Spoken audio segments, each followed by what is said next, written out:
రేవంత్ రెడ్డి ఖమ్మంలో ఉన్నటువంటి భూదాన్ భూములు అని చెప్పి 60 ఎకరాలలో నివసిస్తున్నటువంటి వెలుగు మాటలకు సంబంధించినటువంటి గ్రామస్తులను వాళ్ళ ఇల్లులు కూల్చేసి వాళ్ళని రోడ్డు మీదకి తీసుకొచ్చేటటువంటి కార్యక్రమం చేసిండు. తర్వాత గాంధీ స్టాచ్యూ 5,000 కోట్ల రూపాయలు పెట్టి గాంధీ విగ్రహం కడుతున్నామని చెప్పి బండ్లాగూడ దగ్గర ఉన్నటువంటి 450 కుటుంబాలను రోడ్డు మీదకి తీసుకురావడానికి రెడీ అవుతున్నాడు. నాట్ ఓన్లీ ఇది, మున్సిపల్ కార్పొరేషన్ ఎన్నికలకు సంబంధించినటువంటి వ్యవహారం.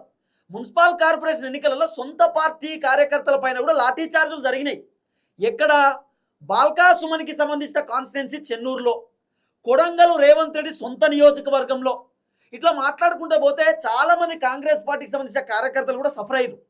రేవంత్ రెడ్డి చేస్తున్నటువంటి పనితీరు పైన ప్రజా వ్యతిరేకత దారుణంగా ఉంది.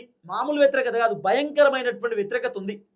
నువ్వు ఏ పని చేసినా కూడా ఎందుకు వ్యతిరేకత వస్తుంది? నువ్వు ఏమనంటే నేను ప్రజల కోసం పనిచేస్తున్నా అంటున్నావు, ఏమనంటే సార్ నేను నిజాయితీగా పనిచేస్తున్నా అంటున్నావు. మరి నువ్వు ఇంత నిజాయితీగా పనిచేస్తుంటే మరి ప్రజలు ఎందుకు నిన్ను తిడుతుర్రు? ప్రజలు ఎందుకు ప్రభుత్వానికి వ్యతిరేకమవుతుర్రు? ప్రజలు ఎందుకు ప్రభుత్వం పైన తిరుగుబాటు చేస్తుర్రు?